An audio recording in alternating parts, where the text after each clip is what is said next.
police say these movers aren't movers at all, but thieves loading up their U-Haul.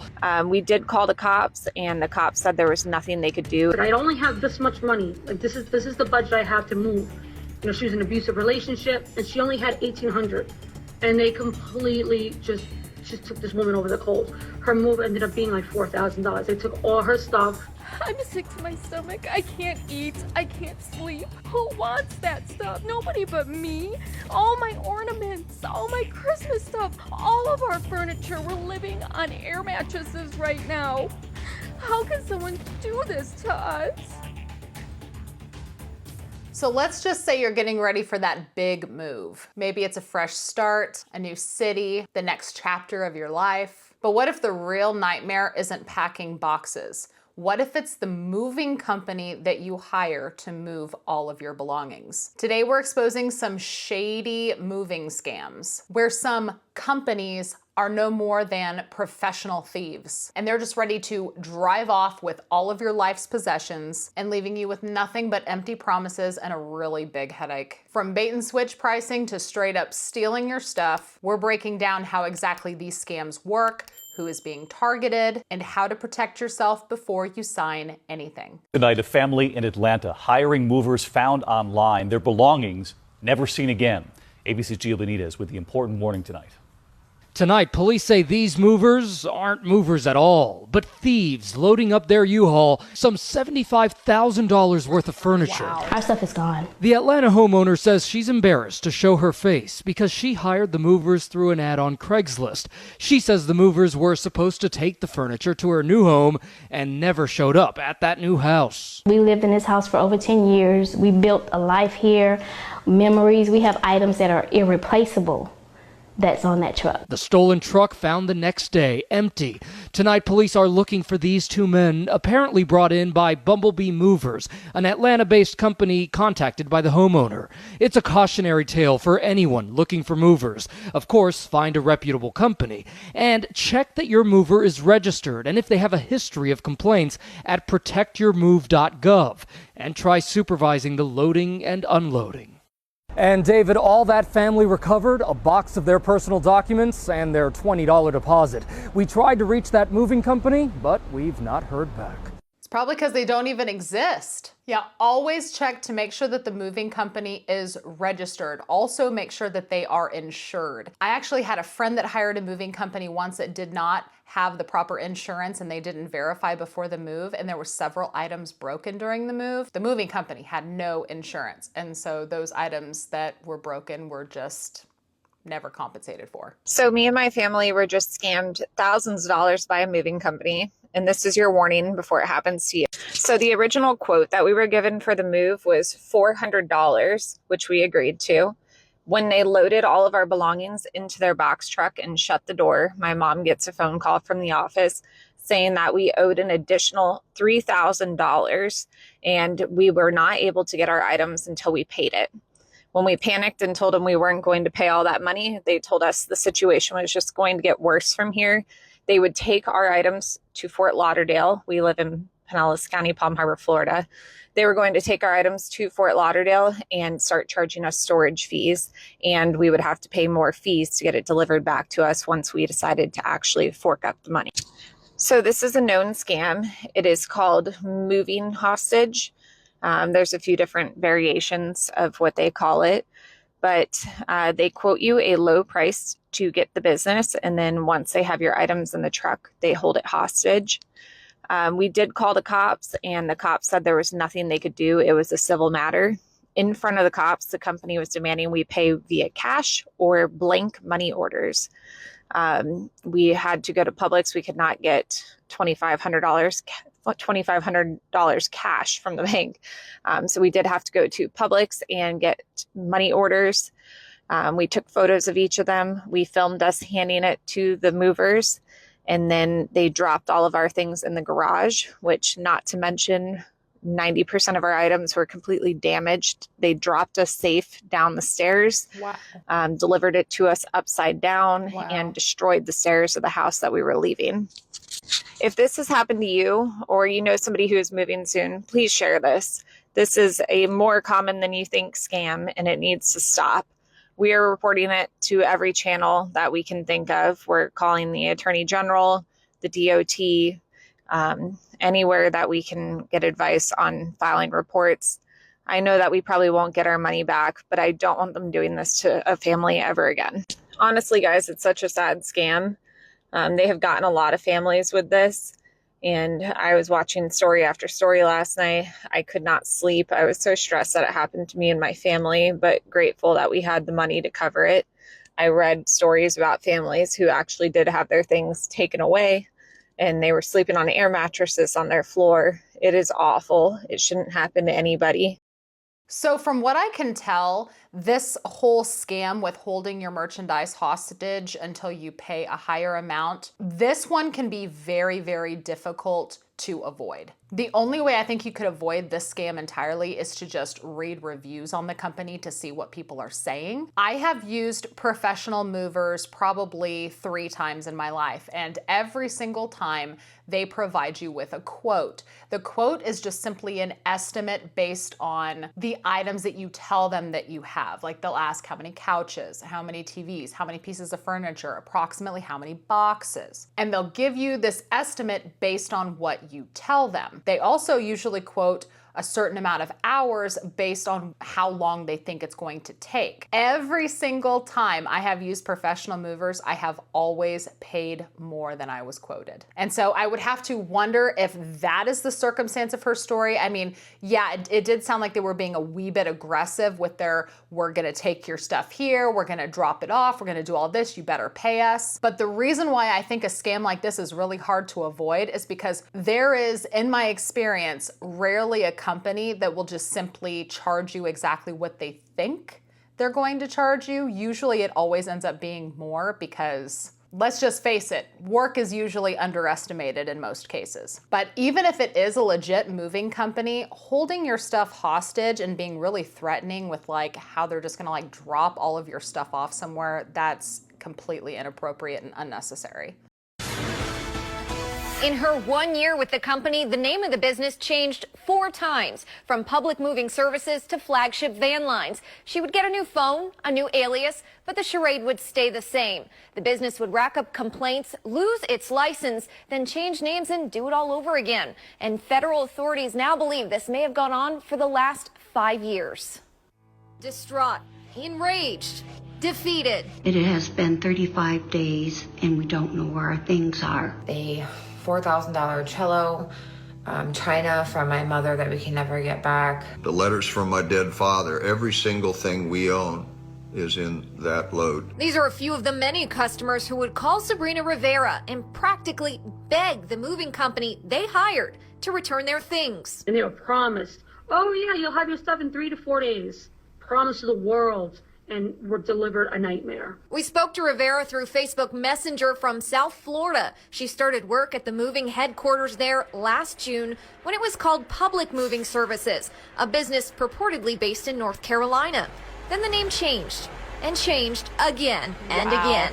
Public Moving Services, then we became Presidential Moving Services, then we became Unified Van Lines, and then their most recent company, Flagship Van Lines. As the complaints accumulated, the Federal Motor Carrier Safety Administration would investigate, then revoke the operating authority for each of the different businesses. The most recent happening in July with Flagship Van Lines, supposedly in Guilford, Connecticut. You just pretty much pick an area, and then they get the phones, and then that's what they do. They get all brand new phones, and they start a brand new company. The names had changed so often, even she had trouble keeping everything straight. At one point, I had 3 phones for each company because we were still dealing with previous customers from the old company. Like the salespeople, they all go by an alias. So everything, they just change over everything within a week.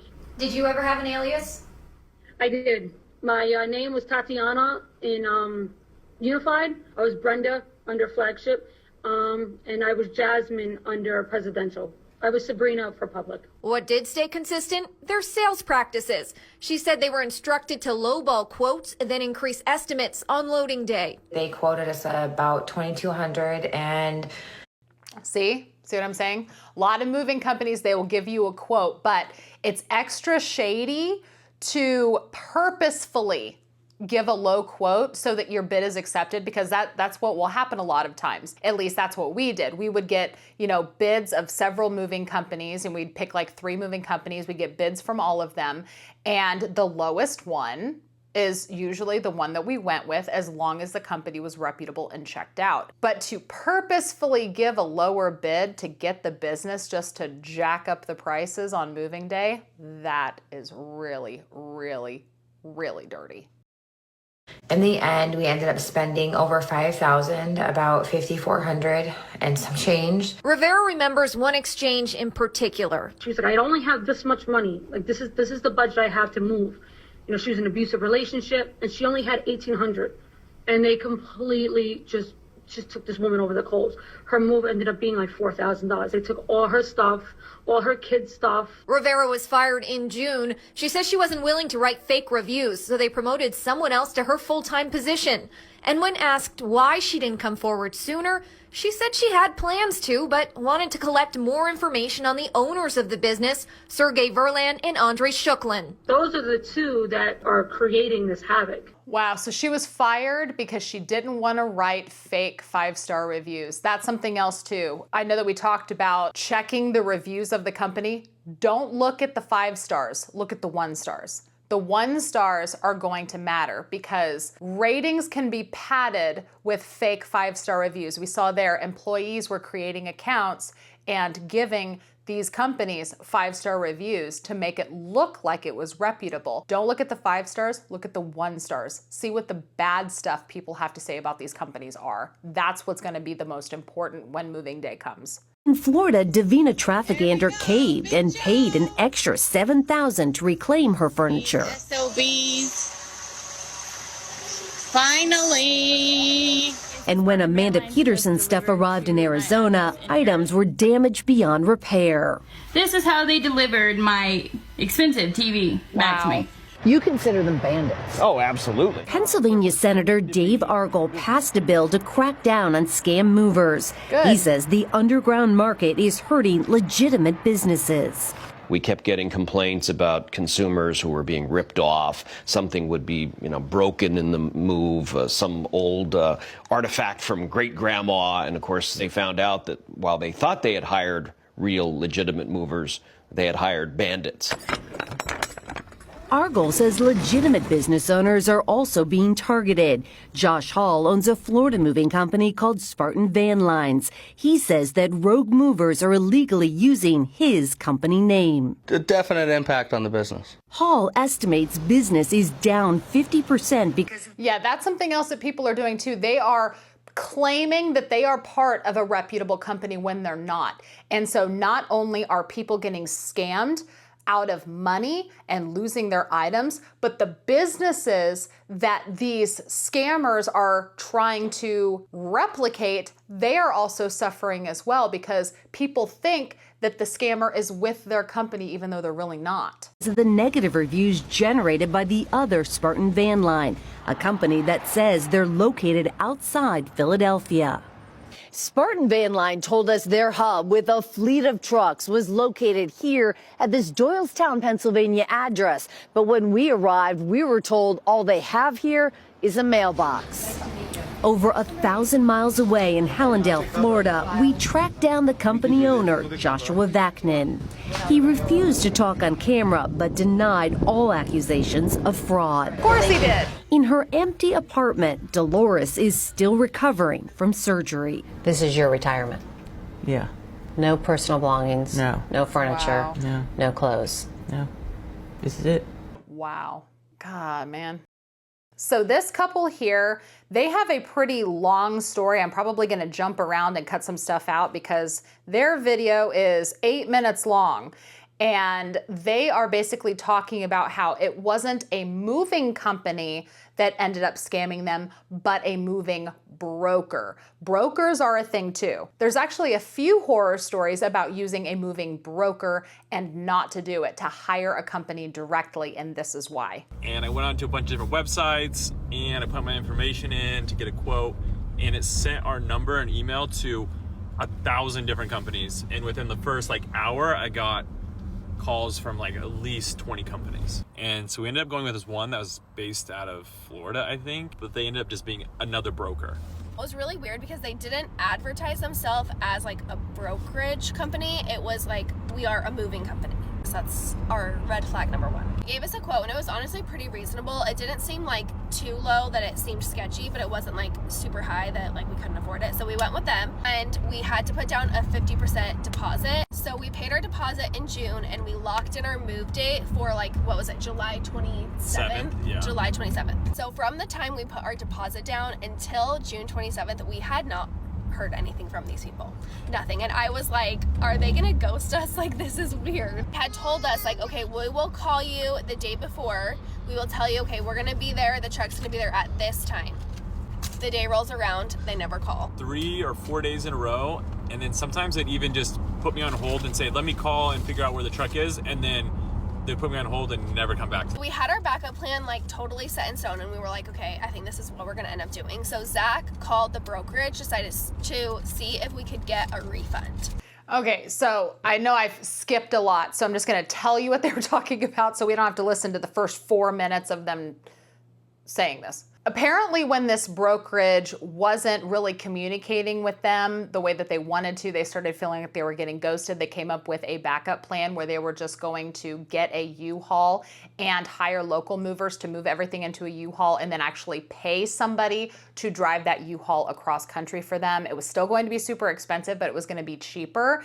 And they were a little bit more in control than this brokerage company that seemed like they were kind of ghosting them. And so now what he's saying is he had called the broker to basically say, hey, we have a different plan. Can I get my refund? And they answered, and I've caught you up. Back in a couple hours to let you know about the process, which was also red flag to me. I was kind of thinking you probably won't get the money back. I actually ended up calling him back like pretty soon, and they were like, okay, we found a new truck, we found a new crew.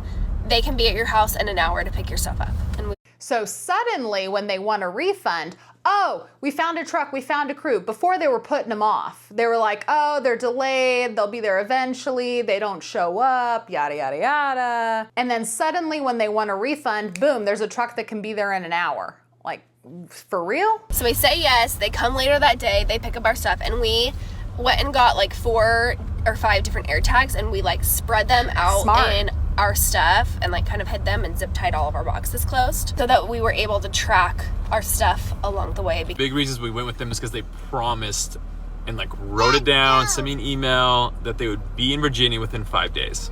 So we started watching the air tags as they left, and they sat in Utah for another day. Then they actually started driving and ended up down in Texas, and they were down in Texas for 2 or 3 days and started getting really close to the southern border, and we were getting a little nervous. After the 5 days they had promised, they were still... They're probably like, all our stuff going to Mexico? Why are they down in Texas? They're supposed to be going to what, Virginia? So our truck finally got there. Like, we kind of were watching our air tags. They slowly started creeping their way towards Virginia, and they ended up being like 3 or 4 days late. This is where things really got crazy. So I asked him when he'd be here, and he said, oh, I'm gonna be in Virginia in a couple hours. I'll be there at noon. And so then I started watching the air tags, and he got into Charlottesville, and then he sat there like in the same spot for 3 or 4 hours. And I was like, well, kept texting, when are you coming? When are you coming? And it kept getting delayed. I'll be there in a little bit.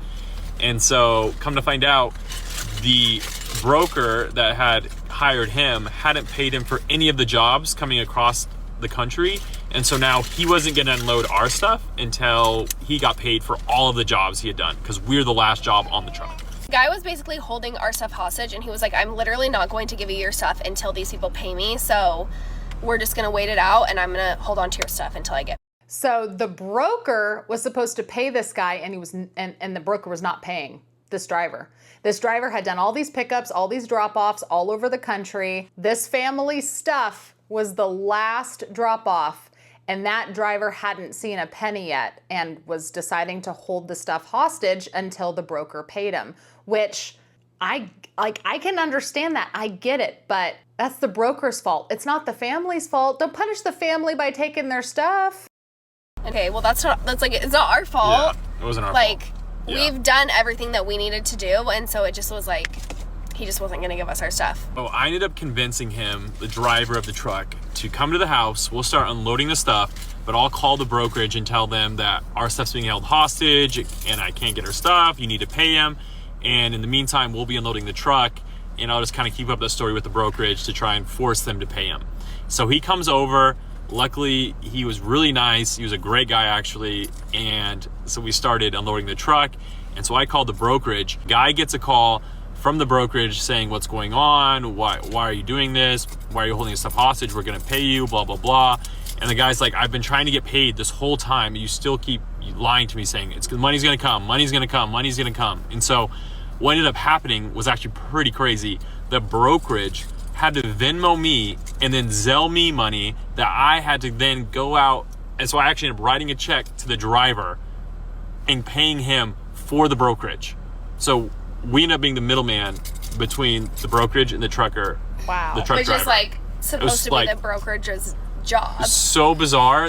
So if we would have had a different driver, we would have for sure never got our stuff back for a long time, because these people were not going to pay the driver before, or the driver would have asked us to pay all of his other jobs and probably tripled the amount that we had. So yeah, so they really did get lucky. I mean, it was surely a pain in the pampered ass to get this move done, but it could have been a lot worse, because it looks like this driver had picked up several things and was dropping it off on the way to Virginia, and he was not getting paid for any of these jobs. And if the brokerage would not have done what they did, and if that driver wasn't as willing to work with this family as he was, the family would have had to have paid for every single delivery that this guy made in order to get their stuff.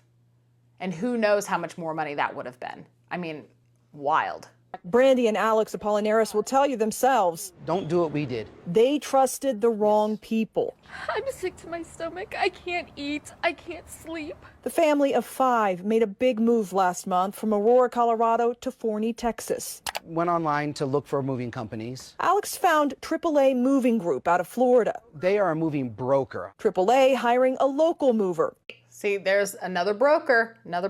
H&M Relocation Services, which Alex says demanded more money after their belongings were loaded. I can charge you an extra $8,000 anytime I want if you want to see your stuff again. That's when I knew I was in trouble. That was June 2nd, more than a month ago. This week, the entire family flew back to Colorado to file theft charges for everything from her wedding dress to their daughter's bed, never delivered. Who wants that stuff? Nobody but me.